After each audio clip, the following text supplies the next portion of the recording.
Welcome, NoDQ Galaxy, to another edition of the NoDQ Review, and I am Virtue, here with the A-Team. And I'm going to go one by one. Aaron Rift, Virtue's Rage, turning NoDQ upside down. How's it going, man? I'm doing well. Just got back to Portland from Chicago. It was a crazy couple of days. The last 2 days of my trip you were not part of, but it was still very busy. And, of course, there were a couple of big news stories that we'll be talking about here on the NoDQ Review. But, yeah, overall, awesome trip. It was great to see you, David, in person. Virtue. Great to see you in person. Great to see Stefan, a.k.a. the Wizard of Osborne. You guys were awesome. That was a really fun weekend, and I'm glad everyone showed up for the NoDQ meetup. That was also a great time. So, yeah, overall, the weekend was a big hit. I had a blast, and I'm on record saying I enjoyed that weekend in Chicago slightly more than my first WrestleMania in New Orleans. Not that I didn't like WrestleMania, but it was the NoDQ meetup, so slight edge there. Jeff Meacham, the West Coast professor, former wrestling trivia challenge champion. How many times? 3? 4. Whatever it is, what's up? Whatever it is, the record is now over. I think Greg has passed me all-time cumulative even. So congratulations to Greg. No, not yet. Okay, well. Not yet. Okay, well, he's getting close. Big weekend for NoDQ. You guys had a great time there. You guys had a lot of fun interactions and a great couple shows you did live. I know you guys did a bunch of NoDQ debates, the great NoDQ debate, which will be fun to watch in the coming weeks. And I'm looking forward to November now. NoDQ meetup in Los Angeles. Working on a T-shirt design for that. I'm talking with my guys down on the side of the apparel on that. So I'll kind of work on that in the next couple of days. Let you guys know how it turns out. But things are good. News is heavy, and wrestling's hot right now. Yeah, we got a lot of topics. Greg, he is the actual current Wrestling Trivia Challenge champion. How's it going? And Greg, I want to ask you, some of our topics today were from Twitter, from the NoDQ Galaxy. So you said make a segment of that going forward, kind of like what Aaron Rift does with NoDQ Live. So we will definitely be working on that. So how's it going, man? Not too bad. Since Jeff took away my thunder, the longest reigning single reign for Wrestling Trivia Challenge champion. Check out the Season 4 finale. If you haven't seen it, go check it out. Because if you want to see me get heart palpitations on air, go watch that video. If you listen real close, you actually hear his heart going contracting ever so slightly as the show goes on. It's frightening. I keep watching it. Like every time I watch it, it's like I need to stop before I pass out. And I'm sure Season 5 is going to be no better. But I did bring up the Twitter topic. It shouldn't be the whole show because we have enough of those. I think it should just be a small part where we can all quickly discuss. But busy week in wrestling, a great week of wrestling too. Yeah. So let's get into it. We have tons of topics. Let's start with our final thoughts on NXT TakeOver Chicago and Money in the Bank. Obviously, a lot of people have heard what Aaron Rift and I have said. So more so you, Greg, and Jeff. And, of course, Aaron, if you have anything else that you'd like to chime in from our weekend in Chicago. Guys, I gave both shows, and this might be the first time. I'm trying to go back and look at all the NXT weekends. I gave both shows an A-. I literally rated them both the same. And maybe I'm biased because I was at both events, and this was my first NXT show. But I had a blast. So, Jeff, I will start with you. Any final thoughts on these two shows? I think A- is more than fair for both shows. But I mentioned this on the Fight Talk podcast this morning that I did with Steve Jensen. This is the first time I've watched NXT pay-per-view, WWE pay-per-view, Raw, SmackDown 4 days in a row, and not woke up Wednesday going, God, what a waste of time that was. Because all 4 shows were actually really good. Yeah, I was thoroughly amazed. And people are I mentioned this all with Aaron on NoDQ Live while we were in the chat room. People are crapping on Raw. I actually liked Raw. Raw was actually a really good show. I watched it on the train. I thought it was pretty neat. I thought Raw was okay. It was better than usual, which is not hard to do these days. Right. But actually, it was well paced. It was laid out well. It got kind of slow there at the top of the third hour. But then it picked right back up again. SmackDown was the show that had a tough start. It had a rough first hour because I looked at the clock like it's not even 6 yet. Oh my God! But once it got to the second hour, boom, off it went to the races. So great week of WWE shows. Both pay-per-views get an A- from me as well. They were that good, and I think that the only thing that kept them from getting A's or A pluses was slight finish issues on some of the matches, but those are literally cosmetic. They can be remedied very easily with a couple of things here and there. What stood out to you, Jeff? Like the whole weekend, if you had to pick one thing. Honestly, what stood out to me was NXT in general, and in particular the Street Fight match and the Ricochet Dream match. Ricochet and Dream blew me away, and also keep this in mind. I watched Takeover after I finally got my hands on a copy of Dominion, and Dominion was an unbelievably put on show by New Japan. And of course, I watched the New Japan show as I'm walking around the house getting things done, so I didn't get to sit there and watch it. Tuesday night after SmackDown, I sat and watched Okada Omega 4 the whole way through, and holy crap. All 70 minutes of it, huh? All 70 minutes of it. It was amazing how good it was. Do that sound again? Nice. Wow. Yeah, definitely a pop for me from sure. But wrestling, I said it on my show Tuesday. If people can't find something to like about wrestling right now in the last 2 weeks worth of wrestling shows, go find something else to watch. Seriously. Interesting. Now, Jeff, save that thought because our main event kind of ties into yes, it does. Match. Greg, so what's your thoughts on this weekend? And I want to know, what did you think of Velveteen Dream's gear? You know, I enjoyed and who put him up? And who do you think put him up to it? I don't think anybody put him up to it. I think it was the Dream's decision. Velveteen Dream, Patrick Clark, whatever you want to call him, 22 years old and is absolutely fantastic. I mean, how many guys come into the business at 22 at this level and are this good? Realistically, I mean, maybe Orton when he started. Yeah. Because he was about early 20s when he started in the WWE. And, I mean, what else can you say about him? His match with Ricochet was fantastic. I didn't get to watch TakeOver until I had a wedding on Saturday. So after I got home, I watched the whole thing. And I was like, wow, this is awesome. I mean, the whole show. What wife are you on now, number 5 or 6? No, he's the only one that's kept the marriage going together. I know. He's the only one that throws us out Hi, of the Jen. club. Don't throw me under the bus. I can get in trouble. I can get in trouble by myself. Anyway, I'm looking forward to a poker night, by the way. Yes, wherever. Yeah. Too bad you can't be here for that, Aaron. I know you're on the other side of the country, but you could have come if you would have been. Where was I? NXT. NXT was fantastic, top to bottom. I still don't think, with the finish that happened in Gargano Ciampa, that it's over quite yet. I think it's over for the time being, but I feel like they're going to come back to it, possibly with the NXT Championship involved. Right. That's my personal opinion. So, fantastic TakeOver show. Money in the Bank, I thought, was probably one of the better Money in the Banks they've done in a long time. Yeah. Probably since the last Money in the Bank they did in Chicago in 2011. Right. Not as good as the 2011 one, but it's pretty comparable. Yeah. With the show that happened. I think, and this may be an unpopular opinion, I thought the women's Money in the Bank was better than the men's. Oh, I agree. I honestly did. Okay, so it's not that unpopular. I thought the women's Money in the Bank is what the first one should have been. And I've heard a lot of people say that. Yeah. But the women's Money in the Bank, the 8 women in that match, I think, if it wasn't for AJ and Shinsuke, stole the show. Yeah, I think Alexa was the star of the show, the whole show. Alexa was on point all night. She was so good. In that same vein, I think if nobody else is sold on Ronda Rousey, I think you should be. Because in 2 main roster matches, she has proven it's like, okay, she belongs here.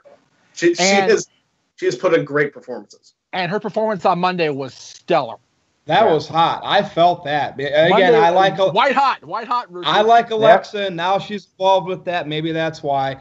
So, Aaron, any other takeaways from your weekend in Chicago? Anything that you would have liked to see happen differently? That's a great question.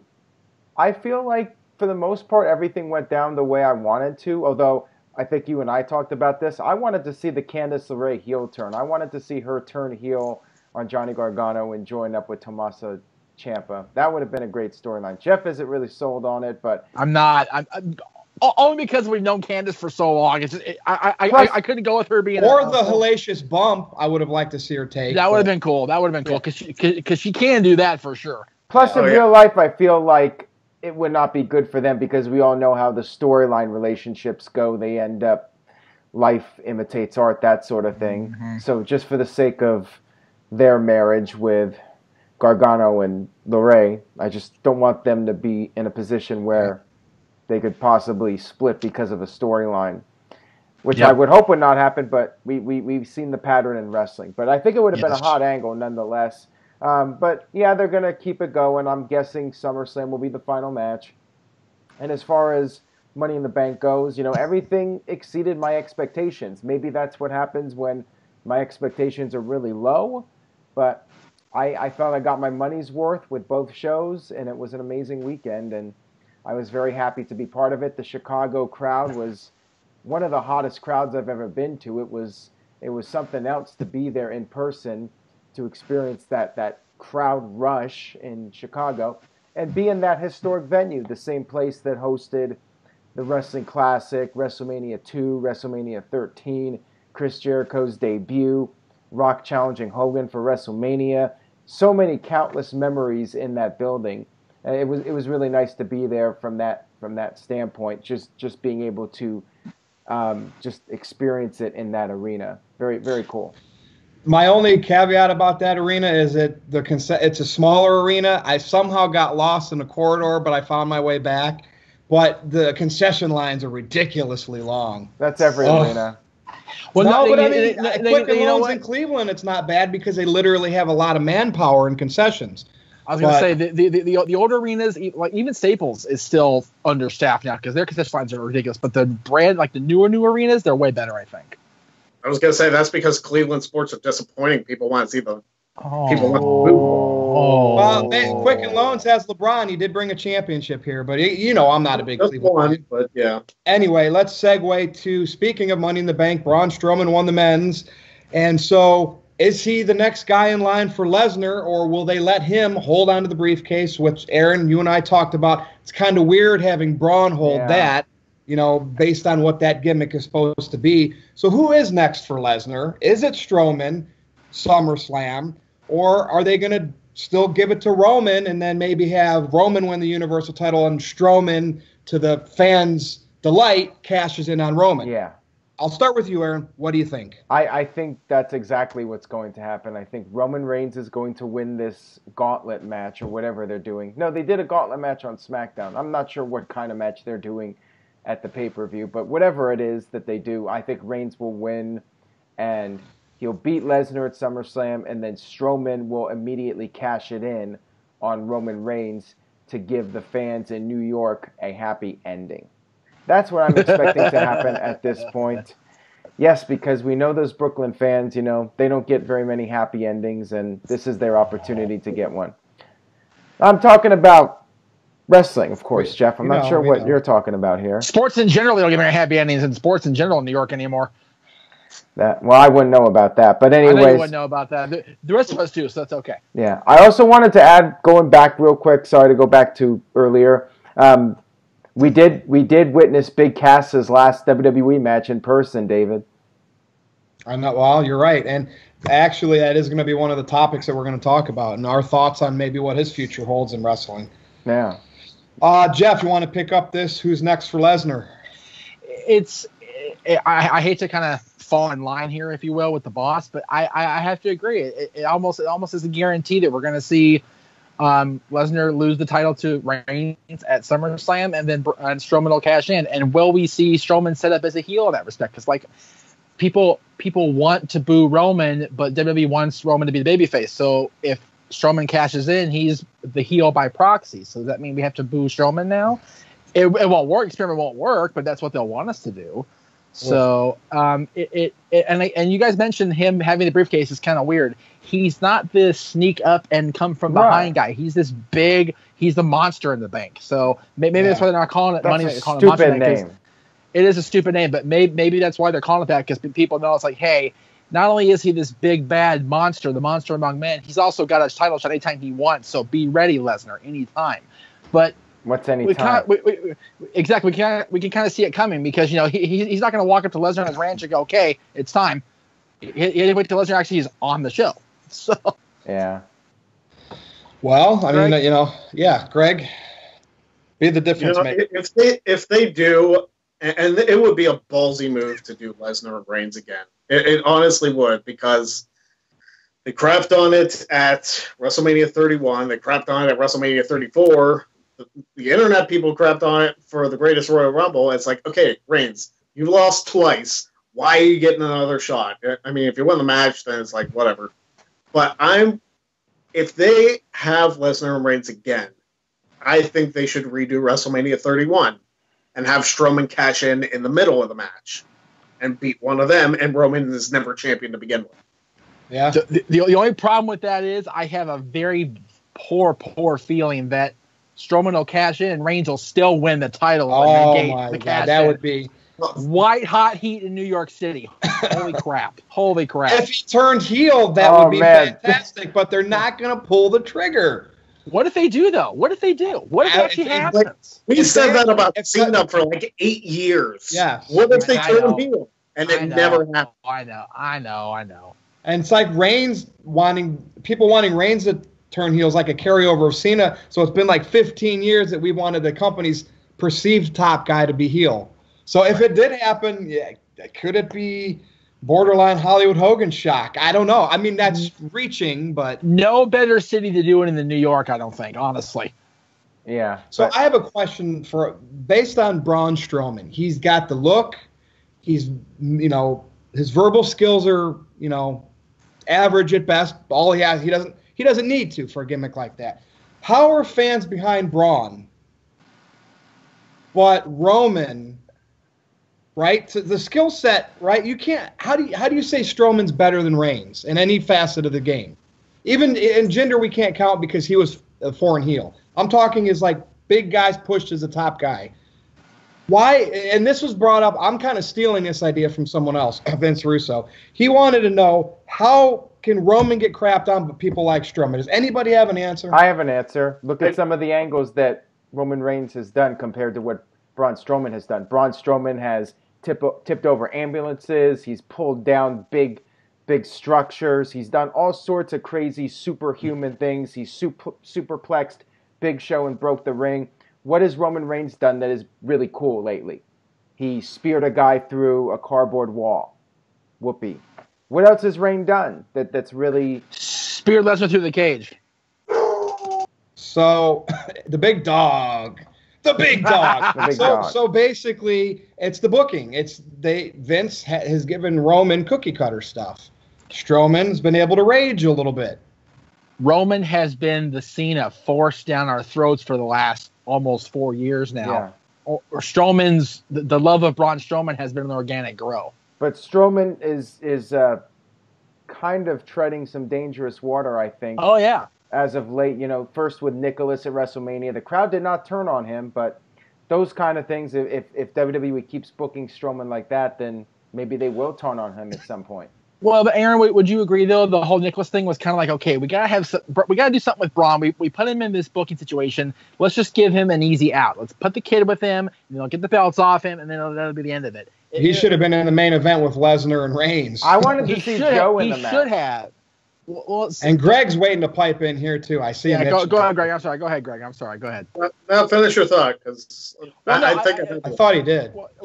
I thought I did too. But I just feel like the office may have felt bad for Strowman. Like, okay, Strowman here, we did this to you, so here's this at WrestleMania. He hasn't been really booked goofy since then. I don't think, has he? Well, I'm not really a big fan of this thing where now Finn Balor's his little buddy. I think it's hurting Balor. And I think it's kind of making Strowman uncool. The fact that he's got a little buddy. He's supposed to be on his own, every man for himself type of deal. Monster. Yeah, I'm not sure, but yeah, I think the problem is that Reigns was immediately booked like John Cena 2.0 with the suffering succotash and all that stuff, and then of course that 2015 Rumble, it was pretty much no turning back for Reigns at that point, when he was in the wrong place at the wrong time. The big dog, Roman Reigns. The big dog, the big dog. That means it's your turn to speak now, Greg. It never fails that my big dog's got to bark while I'm filming. Is it the road dog, or is it? It's perfect timing. That's what makes these no DQ shows better than the rest of the internet. Because we have things like this. Well, maybe it's the Road Dogg barking because we're criticizing the booking. Road Dogg doesn't work on Thursday. Come on now. Thursday. Does he work any day? Oh. Any thoughts on this, Greg? Though on Strowman and how fans like him, but not Reigns. Did everyone else nail it? You think? I think Aaron hit it on the head when he mentioned the 2015 Rumble, and we brought it up on this show before, the worst booked Royal Rumble, in my opinion, in the history of the match. Yeah. Yep. Because, and even though 2012 was god awful because it had like zero, it was probably the weakest 30-man talent pool ever. The 2012 95. I think 95 might have a slight edge over 2012. 2012 had Michael Cole, for crying out loud. And Booker and King in the same match. Yeah. 95 could be comparable. But anyway, 2015, the fact that they eliminated Daniel Bryan as soon as they did really hurt Reigns more than it hurt Bryan. Because as soon as he got eliminated at entrant 15, the second half of the Rumble is like, we know who's going to win. Why watch the rest of it? And it's still a half hour to go. Yeah. And if Daniel Bryan would have made like the final 3 and been tossed out by somebody not Big Show or Kane, if he would have been tossed out by Bray, maybe they wouldn't have crapped on Roman as much as they did. But the fact that they made Big Show and Kane the big people that Roman had to overcome, nobody in their right mind in 2015 thought that Kane or Big Show was going to win the Rumble. Nobody. Good points, yeah. Over anybody. They could have been the final 2 in that match and been like, neither of these guys are going to win anyway. Somebody else has got to come out 31 and toss them both. Nobody would have thought it. I mean, I almost believe they should have had Bryan in like 1 or 2, and he lasted all the way to the end. And even if Reigns was the one that threw him out at the end, at least you got to see Bryan last that whole time. But, it's history now. Can't go back. Well, but see, what was so bad is they did that, and then they booked Bryan and Reigns one-on-one. Okay, we'll save Roman. We'll have him beat Bryan one-on-one. It's like, no. That made it worse because everybody wanted Bryan to take his spot. Yeah. We did it. It's like, Are we talking about the Fastlane match they had or whatever that was? I thought that was a pretty good match, too. Bryan was in it. It was a great match, but it was never designed to get Bryan back in the spot, which was going to kill Reigns for good. Yeah. Well, if we could keep talking about this forever, because this is the next topic, this stuff always sucks. So Big Van Vader passed away. Yeah. Jeff, I'm going to start with you because I think you have a lot to say about Leon White. Is that his real name? Leon. Yeah. Should be a Hall of Famer. I mean, in reality, I should be off. We all should right now. The politics that Vince McMahon does with this Hall of Fame, China's not in it. And then these wrestlers pass away, and they never get to live that last glory moment. And it sucks. I tried very hard when I did the Fight Talk show this morning to not rag on WWE for not putting people in the Hall of Fame when they deserve it before they pass away. But I'm on the channel I work for now, so I'm going to lay into it really heavy here. It's absolute horse crap that they are not inducting China or Owen Hart. Owen Hart, I get with the estate Martha thing, but it's still it's like come on, Martha. It's like come on. They've got China deserved to be in. Vader deserved to be in. They got Bam Bam Bigelow, another guy who passed away, who I think arguably him and Vader were probably the 2 most agile, most athletic big guy I ever saw in my time as a wrestling fan. Both those guys did extraordinary things for their extraordinary size. Vader more so though. It irritates the absolute crap out of me that these people that, campaign even say, hey, I've got 2 years to live. Let's put me in the Hall of Fame in 2017, in 2018. Both those Hall of Fames have passed. Here we are in June, and Vader's passed away.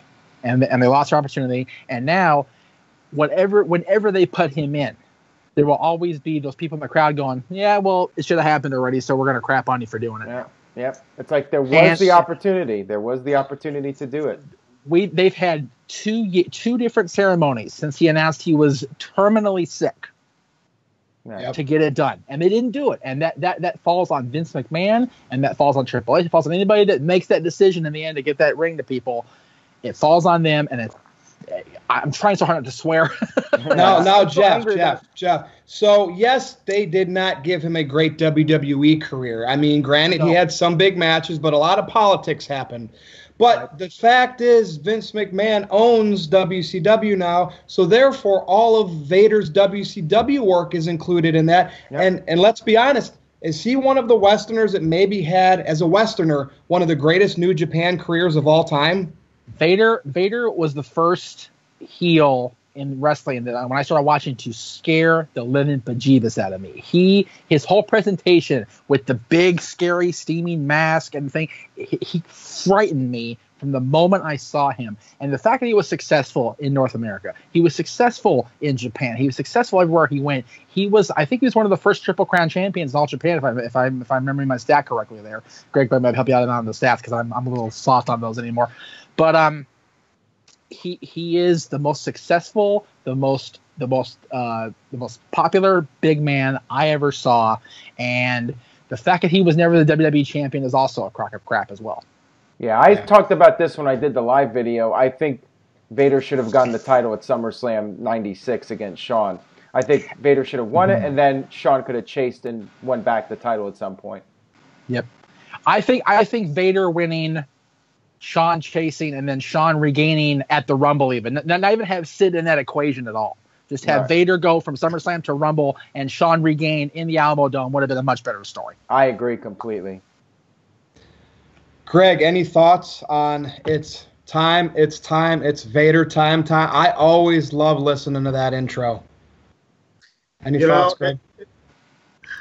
Vader definitely was like one of the most agile big guys in history. I posted a fan-made video of him in WCW when it was him and Harley Race, and the two of them together were a perfect match. Yep. Yeah. And the stuff that Vader could do as a 400-pounder leaping off the top rope, not just the moonsaults, but like he was doing like spinning splashes. The Vader bomb, man. Stuff. It was like not just the Vader bomb. Like he was, there was a move. He was on the top rope, standing backwards, twisted around and splashed the guy. It's like, oh my gosh! Like you don't see cruiserweights do that. Right. And here's Vader on the top rope in the '90s doing this stuff. It was ridiculous. He was doing Twisted Bliss when Alexa Bliss was a fetus. Exactly. It was. Saying. But I mean, what can be said about Vader that hasn't already been said? I mean, growing up, I also knew him from the show Boy Meets World, because I'm sure a lot of people do, and his couple appearances there. And it was very memorable when there weren't a whole lot of professional wrestling crossovers in mainstream television. Vader was, I don't want to say one of the first, because, you know, Hogan, of course, had his stint on SNL, but Vader is very memorable to non-wrestling fans as well, because they remember him from that show growing up in their childhood. So Vader was one of the bigger stars, not just in wrestling, but as far as I'm concerned, the entire world. And don't forget, he also played football and played in a Super Bowl against the Steelers. Yeah. So he had a great football career as well. Former Ram, baby. Former LA Ram. I saw that video on the Facebook page, Aaron. It was when he was working at In Your House against Shamrock, and Shamrock was green, right? And Shamrock came in hard, and Vader actually gave him a warning. You know, if you watch closely, you could see when he did it, but to a normal fan, you wouldn't tell. And Shamrock came in hard again with a closed fist, and what happened after that? Biggest forearm laid him out. That, to me, was Vader. He was professional. If you stepped over the line, he put you in check. And I think that's missing in wrestling today. Yeah, when I had a chance I didn't interview him because I didn't have my camera equipment with me, but when I talked to Ken Shamrock, I talked to him for a while at some event. I forget what it was now. I was like, I remember the match with Vader. I said, what happened? I guess Leon punched the shit out of me. Popped me right in the face. It's, you know, I got into green on him and he didn't like it very much. So it's yeah, it sucks. And, you know, I encourage everybody that if you have the WWE Network, go back and watch Vader stuff from WCW, because it was so good. Him and Cactus, him and Sting, him and Nate. Yeah. So him and Hogan. Yeah. Him and Hogan. Yeah. As much as Hogan kind of crapped his WCW career toward the end with Vader, as far as the Vader stuff, you know, it was so good. the true professional he was. He put the people over in WWE he was supposed to, all the way till Kane at the end there, or just towards the end of his WWE career. Actually, he took a wrench from Kane or something. Yeah. His last match was against Bradshaw on pay-per-view, so Bradshaw got the rub too. So and WWF, don't forget about the match with Undertaker that he had, and also the Fatal 4-Way. In the Fatal 4-Way, the Final 4 match was really good too. Remember Vader going up for the Tombstone? I mean, not many big guys could get up for the Tombstone like that. Yep. Well, when you think about Undertaker's feuding with all those big guys before he got his hands on, before Mick Foley got with him, can you imagine any of those guys taking the Tombstone? No, but Vader sure did. Yeah. Jeff, who was managing Vader there? Was that Paul Bearer or was that was Jim Percy? Cornette? At the time he feuded with the Undertaker, it was Percy. It was Paul Bearer. Yeah. Cornette before that. Yeah. Cornette was before that, and then I think Paul Bearer's vendetta against Undertaker was so strong that he licensed Vader from Cornette. Yeah, I think that's how it happened. Aaron, any final thoughts on Vader? I know you've talked about it. It sucks, Yeah, I mean, there's not really much else to say about it. I hope he goes into the Hall of Fame at this point, but it should have been done a long time ago. And not much else to say about it. Just a real shame. It's very frustrating that they didn't put him in when they had the chance. Yeah, I agree. We all agree. Damn shame. It's damn shame. All right, we're going to kill two birds with one stone here. Big Cass fired. Also, Sami Zayn I believe he's got 2 torn rotator cuffs if this is a shoot injury. So what's everyone's thoughts? Cass, obviously, we've probably read all the dirt on him now the last couple of months. And then Zayn, just untimely injury. Thoughts on both. What do you think's going to happen with Cass? Greg, I'll start with you. Is he going to make it in the Indies? I mean, that's going to be his only option, really, because, Impact Wrestling might bring him in and give him 3 world title runs because that's what they do. Yeah. Or Sandow, you fade away. You give it up. You leave the business. Yeah, and I feel bad for Sandow because he had such when he debuted in 2002 after WrestleMania. I thought his character had so much potential. And I don't say that about very many guys when they first debut. It's okay, we'll see how this goes. I looked at Sandow's from his very first promo. I was I like this guy. Yeah. And it's a shame he only got a tag. What year are you talking about his debut? 2012 when he debuted as 12. Okay. Jeff and I heard 2002, and I'm like, dang, where am I been? Sandow's old, Jesus. Okay, all right. Okay. That makes sense. I say 02. Did I say 02? Yeah, you did. Okay, it's okay. It's okay. 2012 after WrestleMania 28. Okay. Yeah, when Sandow debuted, I thought he was going to be something fantastic. Big Cass. And he was for a while, so. He was. He did a short tag team title run, so good for him. Maybe this speaks a lot on Big Cass, though. We're talking about Sandow. Okay, go ahead. Well, that says what you need to about Big Cass. We'd rather have Sandow back than Cass. Because, honestly, once Cass split from Enzo Amore, his career was done. Because that feud was designed to get Cass over as a big tough heel. And the first couple promos were fine, and the emotion was there, but the matches were complete garbage. And then he got hurt. He got hurt, and then he came back and had a feud with Daniel Bryan, which is not Daniel Bryan's fault. No. Cass just... I don't know who was writing his promos or who was I just never got invested in Cass as a singles wrestler. Maybe that's just... I tried. I really tried when he was on that Miz TV in that suit and did that whole gimmick, but it's just whether he had problems backstage, drinking on the European tour, going against Vince McMahon's, stop the match here or stop the beatdown here, and he went further. That's his own stupid fault. He basically buried himself, and you can't really defend that because if you ask somebody to do something, they tell you no, and you do it anyway. It's you can't rely on this guy for anything. So that's probably why Bryan won the feud outright. Yeah. So is Cass going to be missed in WWE? Honestly, with his last run, not really. No, he's barely remembered for his team with Enzo, and there was some rumor that they might get back together on the Indies. It's you would kind of have to put them together because singles run, I don't think you're going to get too many people paying for him as individuals. You pay for him as a team, not right. as that's my well, stay tuned. Greg, before you pass it on, any thoughts on Sami Zayn? Just a get well soon type thing? It is a get well soon. And actually, you called it a poorly timed injury. It might actually be a good thing, so people forget about this horrible angle that they ran with. Isn't that sad, though? We got to talk about injuries to forget about angles. You know what I mean? You know, I feel bad for Sammy because the last few months he's been booked terribly because he is actually one of the more entertaining characters on WWE TV. His heel run, his overly obnoxious heel run, is fantastic. I love that Sami Zayn, and I hope when he comes back next year that he brings more of that and is even more obnoxious because that is it works for him. I agree. Aaron, Mr. Rift. Well, regarding Big Cass, I think that I enjoyed his promos more than you guys did, but, you know, it is what it is. I think he will likely go to the Indies.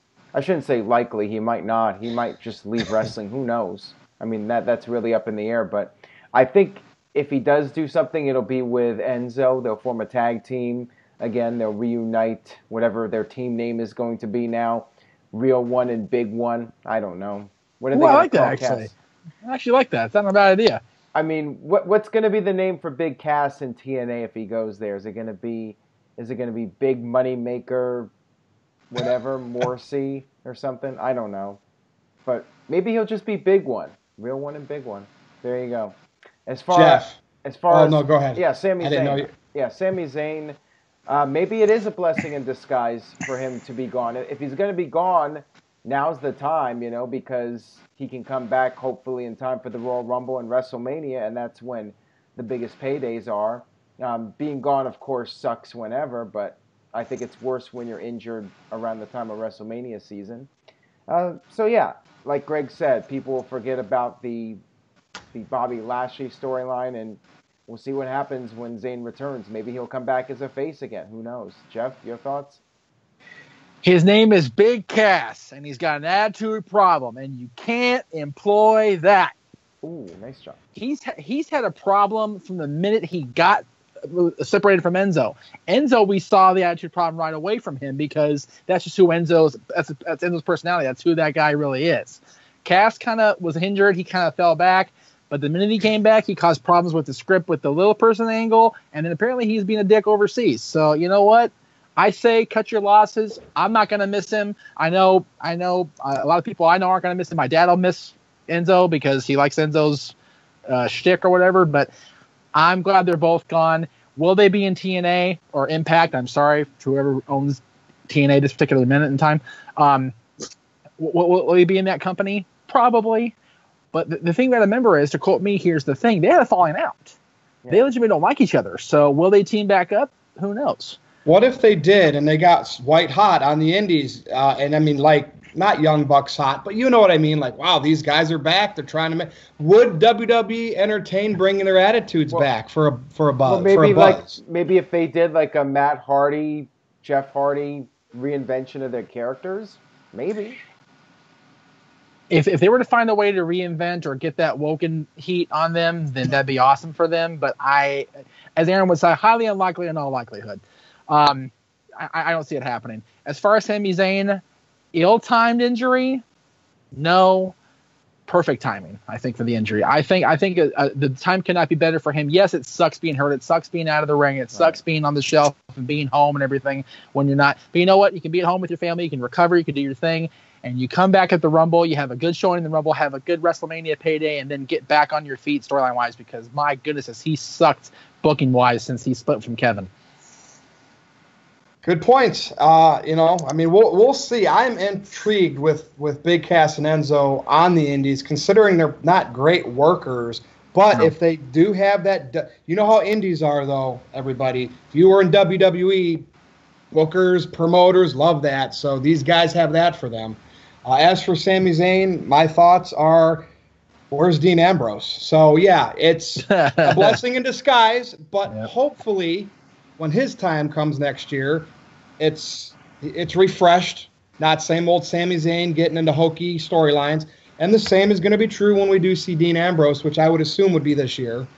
So we'll see what happens with that. Should be this month. All right, moving on, and I do want to bring up the 2 Royal Rumble winners because Greg's on the show, and we love talking about Royal Rumble. Oh, yeah. Shinsuke Nakamura, good old Shin. The Empress of Tomorrow, Asuka. And I'm proposing this question. Are they Royal Rumble busts? Because if we go back to the Royal Rumble, and at the end of that event, everyone was like excited that Vince McMahon is recognizing these Japanese stars. This is going to be a big year for them. And in reality, they don't speak well English, no speak English, and they don't have titles. Now, will Shin get the U.S. title from Jeff Hardy? Perhaps. So, Aaron, I'm going to start with you. Are they both Royal Rumble busts? I think that's safe to say. I think both of them have had their momentum cool off significantly since the Royal Rumble. WrestleMania was the start of that decline, not winning the matches at WrestleMania, and then they would continue to lose. We had Asuka lose just this past weekend at Money in the Bank. We had Nakamura lose at Money in the Bank, and now it looks like I think Asuka will get maybe one more opportunity at the title. Maybe she will win it from Carmella, so we'll see what happens with that. As far as Nakamura goes, it looks like he's going to be feuding with Jeff Hardy for the United States title, and I guess a U.S. title is better than no title, right? So yeah, I would say for the most part they were Royal Rumble busts because WWE makes such a big deal out of the Royal Rumble winner winning the title more times than not. You know what I'm saying? So Jeff, your thoughts on it? Gotta agree. Like you said, Aaron, they make such a big deal about winning the Rumble every year and how important it is. And the fact that it was the first ever women's Royal Rumble, the first time that 30 women were competing for a shot at the championship at WrestleMania. And not only does Asuka lose the title match, her streak ends at the same time. The moment the streak ended for Asuka, it just completely cooled off her momentum, completely shut down everything she had going, and she's been on a steady decline ever since. As far as Nakamura goes, I think he would have been okay at Mania had he lost straight up because he would have been able to continue on. And I think the minute he crushed AJ with that shot, it soured everybody on him because he's gotten steadily more heel Japanese trying to fit into American culture guy than he has been an awesome Nakamura wrestler guy. So, Greg, and I've written columns on Nakamura, and him and Asuka are Triple H's vision, but they're not Vince McMahon's vision. And some people on my Facebook said they're never going to become the WWE champion or the SmackDown Women's champion because they can't break the English barrier. And I sit here and I'm like, but they were awesome as champions in NXT with that style where you don't really have to cut promos. So this begs my question. I'll pass it on to you, Greg. Could NXT ever be bigger than just the developmental? Could it be its own brand where people like Asuka Nakamura could thrive instead of having the little run developing and then getting called up to the main roster and really fizzling out? Like, I keep looking at NXT like I wish it was so much more. When I look at Nakamura and Asuka, and the list goes on with people that got called up that fizzled. Greg?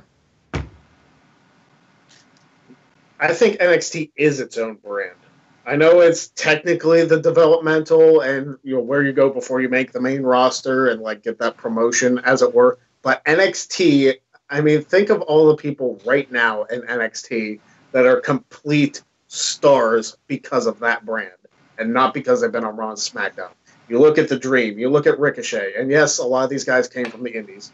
You look at Adam Cole and all the Undisputed Era, really. You look at Aleister Black. You look at Lars Sullivan, who I think was made into an even bigger star because of this past weekend than he was going into it.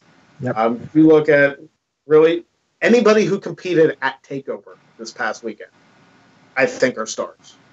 Just because of that brand and just because of the attention that show brings. I think there are people that weren't on that TakeOver show that have a bright future. Bianca Belair is actually one of them. I think she's going to be fantastic and probably a good women's champion one. Right. Well, it should be noted that TakeOver Chicago was not sold out. There were some empty seats there for that event. Greg, cheapos. Greg, let me also say to tell you as you carry on here, NXT got the name of the UK show, not WWE itself. The UK show is now called NXT UK, so it is its own brand and it's branching out. Triple H knows the diehard. I mean, he's catering to the diehards. Like, before you continue, Greg, just look at Zayn and Nakamura from TakeOver Dallas. Was that where that was? Mm-hmm. Yes. And just look at their main roster stints. Like, you know what I mean? Like, that match is what I keep going back to with those guys. I blame creative. I honestly do, because NXT creative, it might just be NXT is how WWE should run. It's agents working with the people, and you have Triple H, you have Shawn Michaels, you have Terry Taylor. I was just gonna say the Red Rooster, just because. Yeah. And Regal's been there, and Dusty before, and they're great at developing people. Exactly. You have the technically sound guys. You have the wrestling minds in NXT where they need to be. But, you know, I would be fine if they came up to WWE too, to like, hey, stop whatever you're doing. Stop making ridiculous segments that people are like, oh my gosh, why are we still watching this? Yeah, but you stop have the bleeding. NXT is captivating TV from the time you see the intro to the time you see the logo in the bottom. But there are some differences. 1 hour. 1 hour. It is 1 hour. That is a difference. And, you know, it's one thing when you're 1 hour. It's another thing when you're 2 hours every week and you're live touring every week. And, you know, I think that brand is fine where it's at. I think if you try to expand it, then the booking is going to end up much like the main roster booking, I think. And these guys are not going to be seen as big of stars. I don't know how I feel about it. I have mixed feelings. Virtue, anything you want to add about it? No, I mean, other than we were talking about them being Royal Rumble busts, but yet we can go back and praise what they did in NXT. So it's completely different visions of what they bring to the table from a professional wrestling standpoint. And Triple H sees it one way, and this is going to be a topic of discussion as Vince McMahon gets older. Vince sees it another way. What will WWE become once Vince is no longer doing that? So, Virtue, Virtue, let me ask you, do you think if Triple H was in charge of the main roster, Asuka and Nakamura would have won the titles at WrestleMania?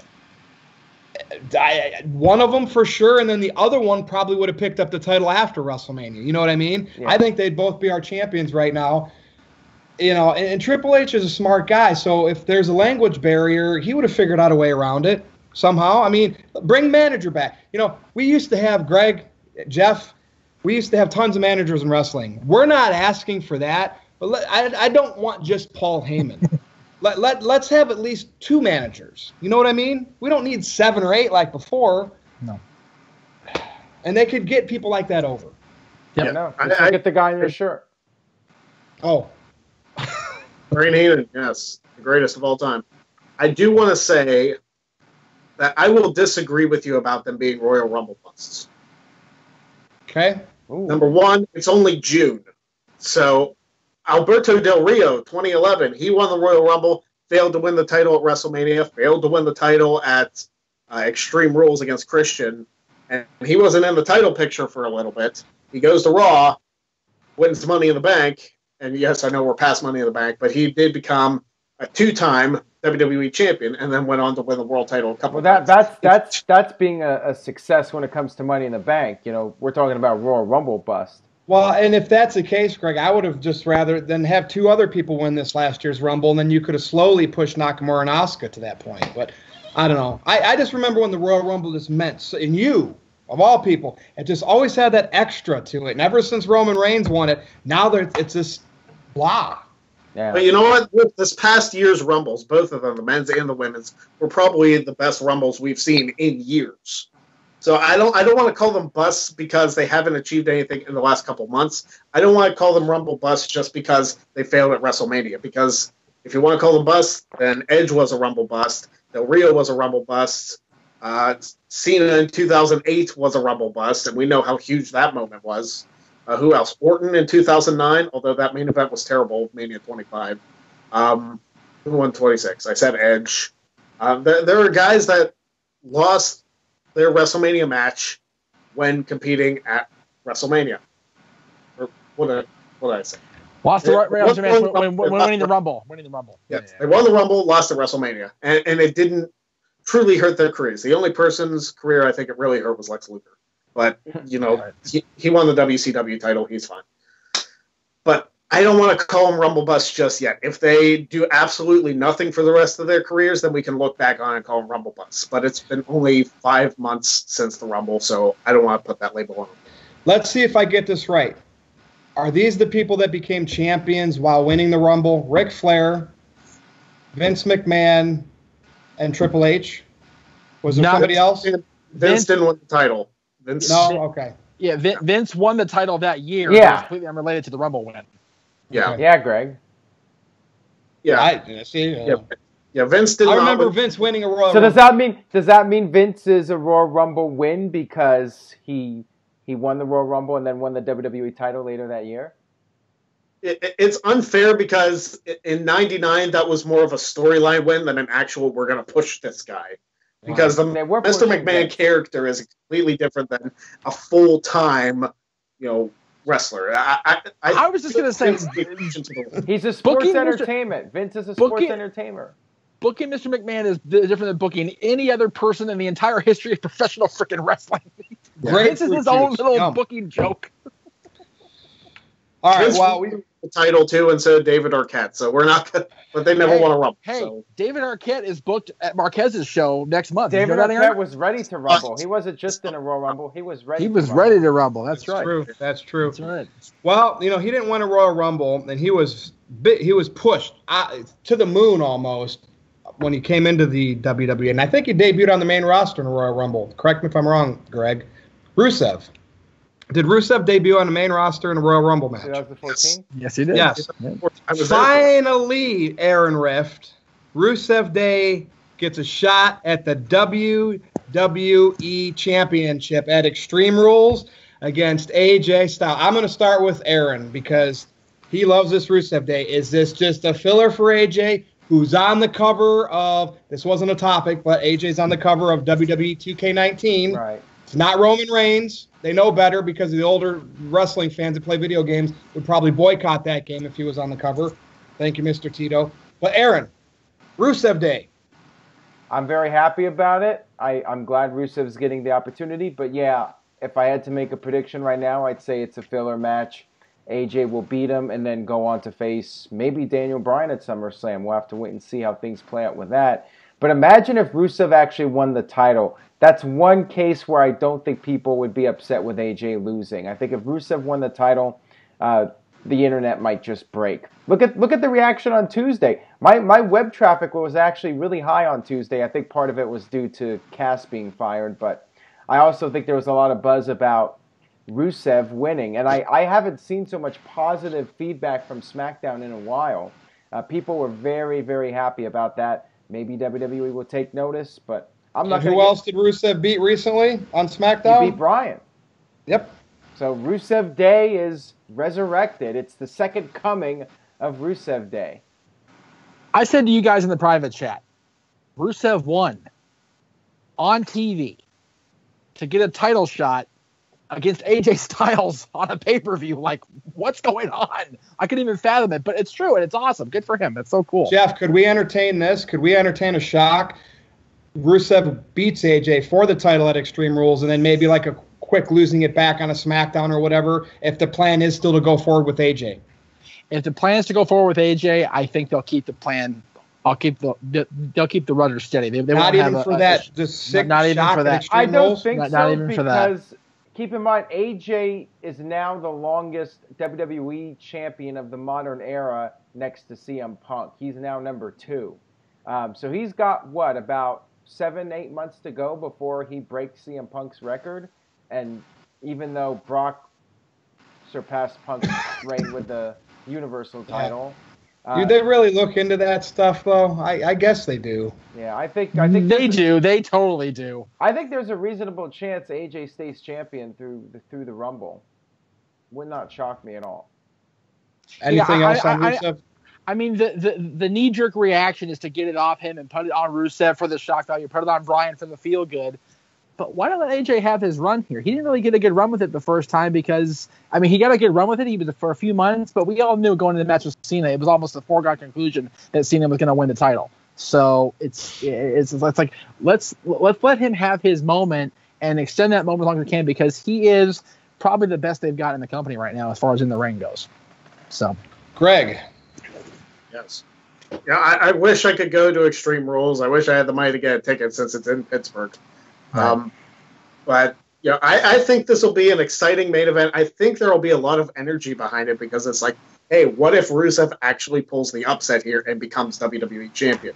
You have to make that believable, and I hope in the next couple weeks of SmackDown they don't put AJ and Rusev against each other in a tag match and have Rusev pin AJ because that's classic booking. Hey, he beat the champion in a tag match. It's like, stop doing that, please.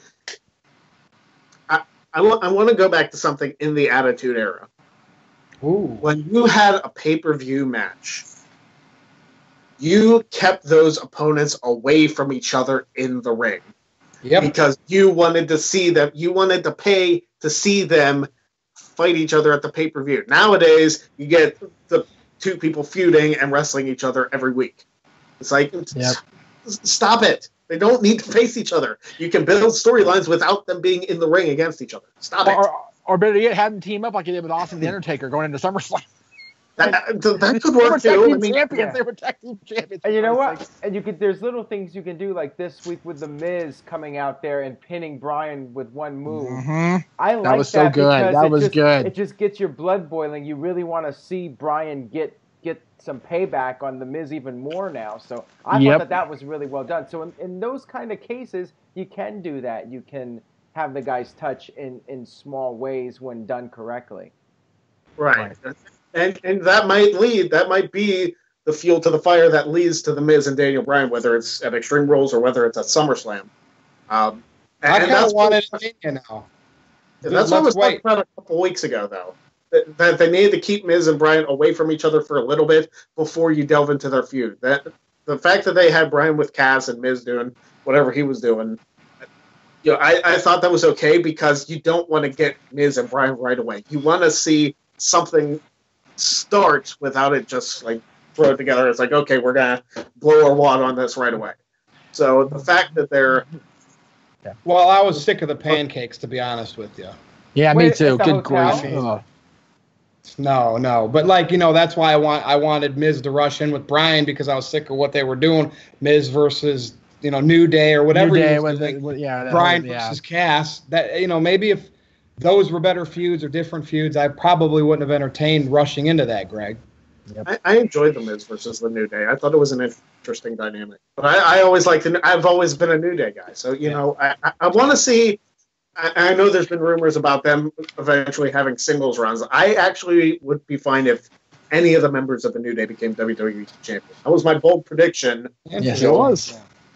That one of them would become WWE champion. So maybe it's still possible. Well, maybe the next step is they can make New Day pancake makers with the New Day's pictures on it. Remember Virtue at the hotel? That pancake maker?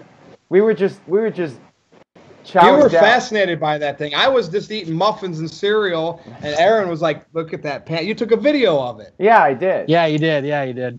Reminds me of the New Day so much. Like, they could just totally put the New Day's faces on one of those pancake makers and sell them to the WWE fans that have thousands of dollars. Are they on Bisquick yet at the store or not? Their little face on Bisquick? They should be, right? Yeah, I'm waiting for it. Matter of time.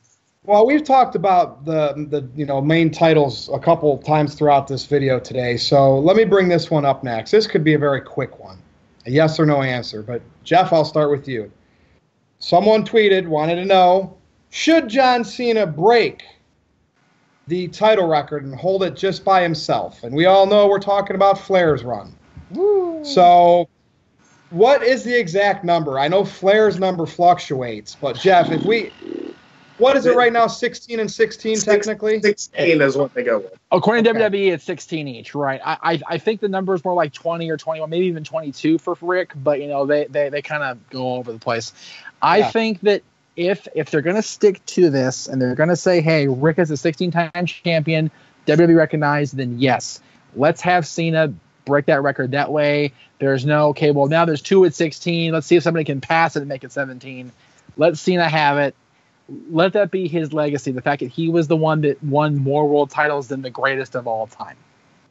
Okay. Greg. I don't think you should break the record. I didn't think you should have tied the record either. Well, no, I don't either. But it is what it is now. So it is what it is. But the problem I have with John Cena's 16 title reigns, and I know Flair had a couple short ones too. Cena literally had a WWE Championship reign that lasted 5 minutes, and that counts as one of his 16. It's ridiculous when he won the Chamber and then Batista beat him. Yep. It's like you look at this, like really, he's the guy who tied Flair. He had a couple 2-week reigns, he had a month reign. It's like, oh my god. Hold on a minute here. Was it one of Flair's title wins when Kevin Nash handed him the title? If I'm not mistaken. And then lost the same night on Nitro. The same night.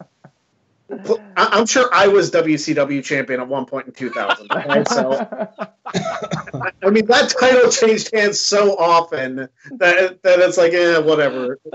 So there's a difference between Flair having it for that long because of the stupid WCW storyline, and for Cena having it and the Batista facing him, which another storyline.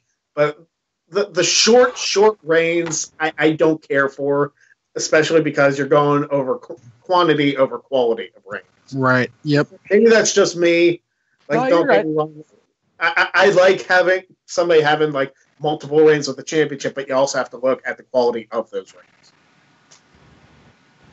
Good point. Anyone else want to add? Aaron, did you chime in about this? I just wanted to say I think it's fine at this point, and I think Ric Flair would be totally cool with it. You know, Cena is the James Brown of wrestling. He's the hardest working man in the business. He's there first thing when the doors open. He's the last to leave type of guy. Cena busts his ass, so you know what? Wrestler, though, I think Vince McMahon's still a harder worker than anybody else in the business. Always has been. Yeah, but Cena, I agree with that. As a wrestler, though, yes. I think Cena's been in the spot he's been in because Vince respects how hard Cena works. Yep. So I say give it to Cena. Let him have it. And I don't. I think they should leave it tied because we'll know they'll probably bring Charlotte up there at some point. We'll see. I don't know. Yeah. Anyway, all right, so before we head to the main event, this is something else somebody brought up on Twitter. So we're talking in our famous 20 or 30-minute wrestling matches that everybody clamors for these days, not Roman and Jinder type matches. More high spots, more dives, more power moves, more near falls. But is this overdone? Everybody does dive through the middle rope. A DDT means absolutely nothing anymore. The near falls, remember when it would be towards the end of the match and usually just at WrestleMania and SummerSlam. Now they happen on matches on Raw where you get like half a dozen. Aaron, I'll start with you. It just seems like we can go to Okada and Omega, V-Trigger, whatever it is. It just seems like we're watching acrobatics more than psychology. Or is it just me? My opinion is that anything done too much is not good. Everything should be done in moderation. When ECW was having people going through tables constantly and people were going through tables on Raw every week, that was becoming overkill. When people were bleeding on almost every major angle. You look at 2002, it felt like every week on TV somebody was getting busted open. Blood no longer meant anything. So yeah, you do too much of any one thing, you need to step back and you need to tone it down a little bit and pick your spots. So when you do go through a table or you do a high spot, it actually means something. So yeah, I agree on that. I think it's becoming too much now. The near falls, too many near falls. And I feel like a lot of it's done just because they don't have good writers and they don't have other ways to tell stories. So they have to just rely on what they got. They have great athletes, so they're just going to let the athletes go out there and do all the near falls, all the big high spots, because they don't really know how to put together compelling storylines and be able to use those high spots in a more timely manner. So that's my take on it. All right, Jeff, I want to go to you now. How, especially with the New Japan type matches that were some guys giving 5 to 7 stars, how do you top 70-minute matches? You don't. That's the thing. You know, you almost expect it to not happen, and then it happens. Because Okada Omega in 2017 were 3 extraordinary matches. You thought, okay, well, the feud's over. Kenny got his big win. It was non-title, whatever. And here they come 2 weekends ago, and they deliver Was it 7 stars? I don't know if it was 7 stars, Dave, but it was still a very, very good match, and it was still very, very well laid out, well paced, well done. You know, the whole star system is so out of hand. It's like I get that the people get off on Meltzer and good for them, but it's like it's almost. I like what Jericho said after his match with Omega. He's like, when I was done with that match, I knew it was great. I didn't need somebody telling me it was.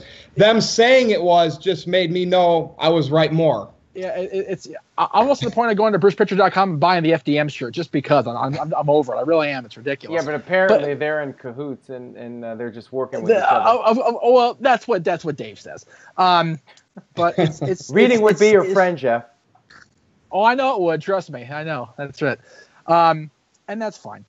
But the fact is, you know, there was a series of matches in the early 2000s with CM Punk and Chris Hero. And they had like a 45-minute match that went to a draw. Then they had a 60-minute. Then they went to a 90-minute. You thought, okay, it can't get better, and it keeps getting better.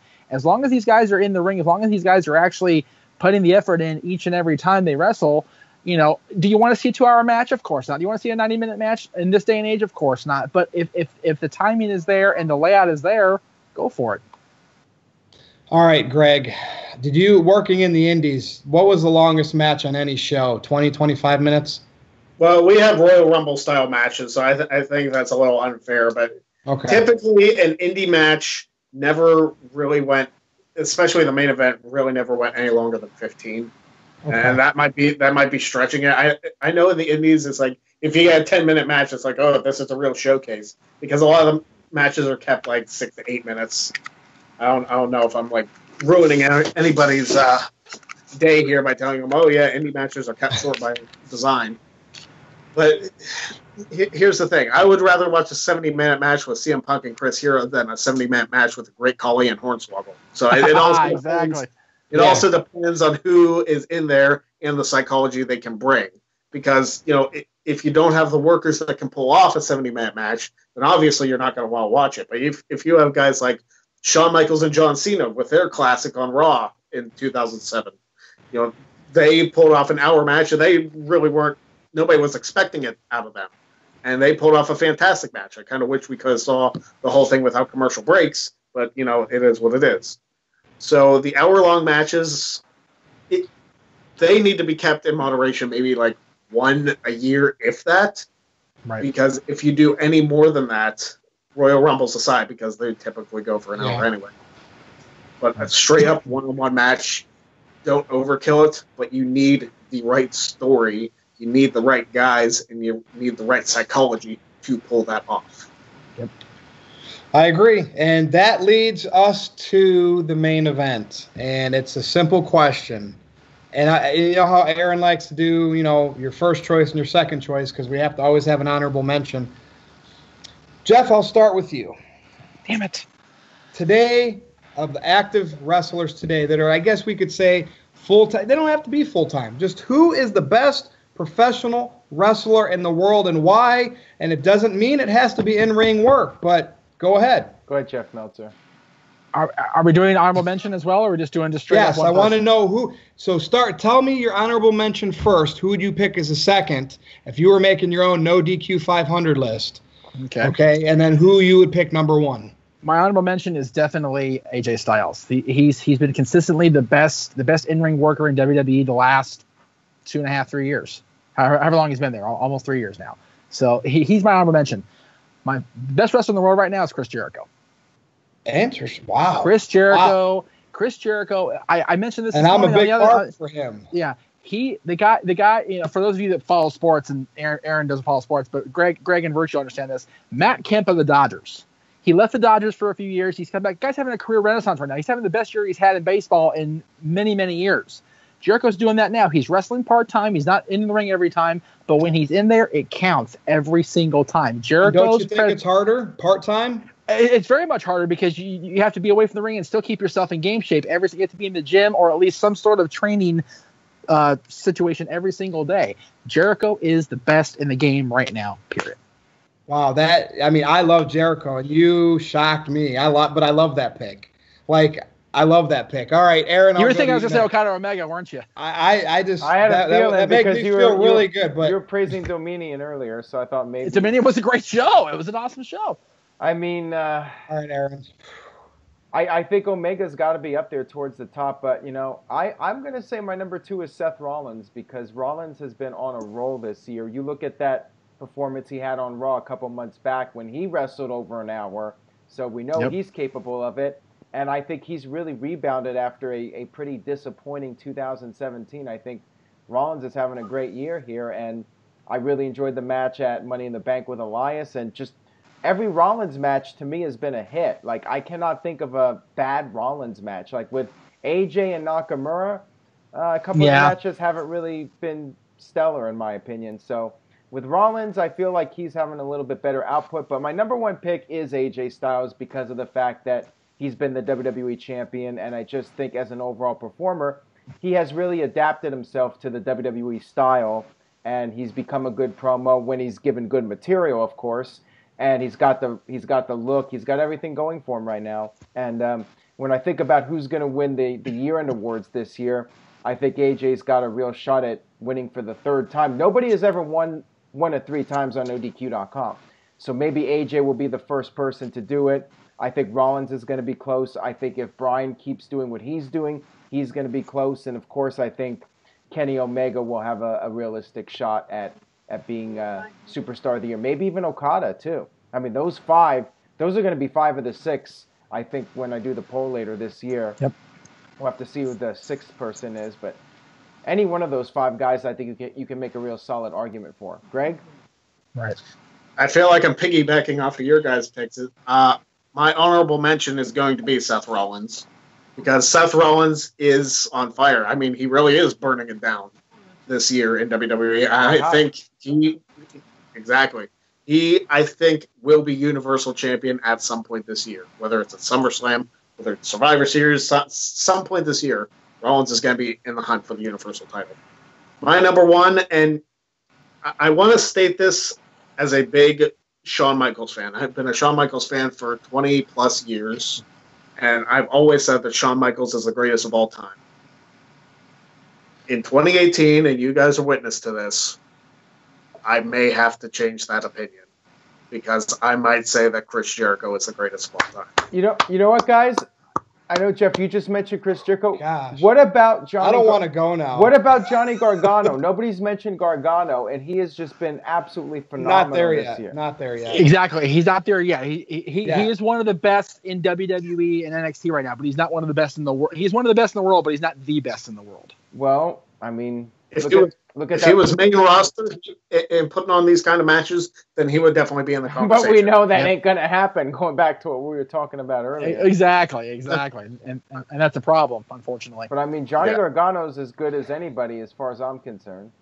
Gargano's good, but we don't get to see enough of him turned up to 100%. They kind of tone him down unless it's against Ciampa. So, Well, all right. So Greg and Jeff, you had to go and do that. And Jericho is not my 1 or 2. He'd be right there at 3. But we're talking right now, 2018. So my honorable mention is AJ Styles. For him to, he did it in TNA, he did it in Ring of Honor before, he went to New Japan, and he's working in the WWE, and he has to go against Cena, making them look better than they really are. I mean, we know John. John works good with anybody. Big match John, Roman, I know the Nakamura things were underwhelming for much, but it's still AJ Styles, and he wrestles. Remember, he flew up from South America and took the place of, Roman took Roman's place. Yeah. To do what he does in WWE on the biggest stage, the brightest lights. I mean, I should be saying he's number 1, but, maybe he gets a negative score bumping him down a little bit because the WWE booking. But nonetheless, he's right there, honorable mention. My number 1, it's contingent to, and even AJ Styles, you brought up Chris Jericho, both you guys did. Chris Jericho, and this is why maybe I should make him number 1, but he set the table for AJ early on in AJ's WWE career. AJ became exactly what we thought he would. Chris Jericho got that first program with him. Omega could never get there in New Japan. He had all those matches with Okada. Quite honestly, I think he made Okada look like the number 1. But Omega got over the hump when after he had a match with Chris Jericho, and now finally Kenny Omega, the hair is blonde. He's got the, if you notice him during the press conferences, he's taking it to the next level. He's like, I am the star that Okada was. I'm Kenny Omega. It's my turn. He's the number one wrestler in the world. They're both from Winnipeg. But Chris Jericho, I just can't put up there because of that part-time status, although I want to. If he was wrestling his 2008 schedule, like when he was wrestling Shawn, you know who my number one would be. But he's there. He's there in the fact that I made AJ the honorable mention, and I picked Omega as the best in the world. Jericho's work with them, it's still there in them. Does that make sense? It makes total sense. Beautiful. But that's my gut. That's just, I'm sticking to it. That's why I wanted to be main event right there. That's why I wanted this to be the main event, Virtue. What does everybody think, though? Who is the honorable mention and the best wrestler in the world today? Put it in the comments. That's all I got for this show. Anybody else? So good. I just feel bad that we didn't do the women's superstars, because honestly, they're up there too. Like, as far you know as, what?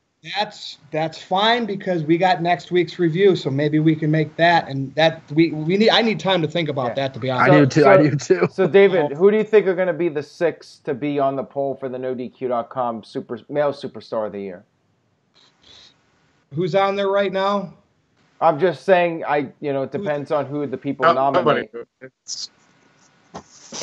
Well, who should be on it, or who are the 6? Who do you think? Who should be the 6? Who should be the 6? Okay, so AJ Styles, Kenny Omega. I'm not sure is the No DQ Galaxy not really big Okada, or do they put people like that on there? I think Okada made it last year. So Okada Omega, Okada, AJ. Jericho? I would put Chris Jericho, obviously. I would too. Rollins. Yes, Rollins, and I just couldn't bump Rollins up there yet, but he's right there in that top 5 talk. And then who would you put? Gargano? Gargano would be a good number 6. I would. I put Gargano as number 6. Who'd you say, Greg? What'd you say, Greg? I said Jinder Mahal.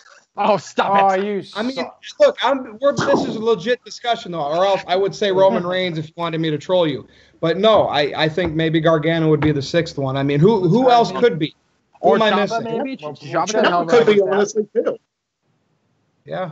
Maybe to be Big Money Morrissey. Big Money Morrissey. There you go.